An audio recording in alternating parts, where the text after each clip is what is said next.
Deliver. How do you deliver?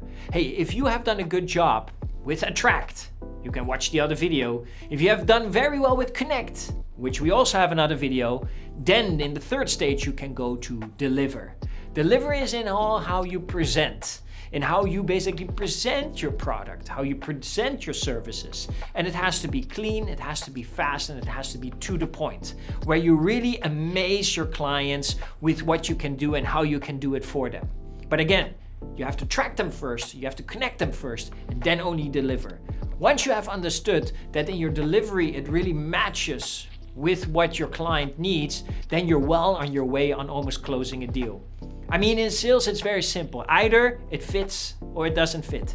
But if you have done a good job in understanding your clients in the previous step in Connect, and now you deliver and it matches their needs, you're about to close a deal. So again, make an amazing delivery.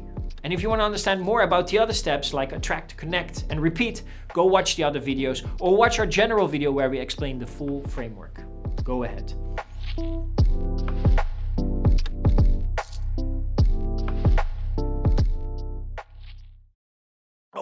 Wait, by the way, if you want to see more of me and a lot of other great trainers in our university, just go to the link below where you get access to our free resources and a whole bunch of free training. Just click on the link and you'll find so much great stuff.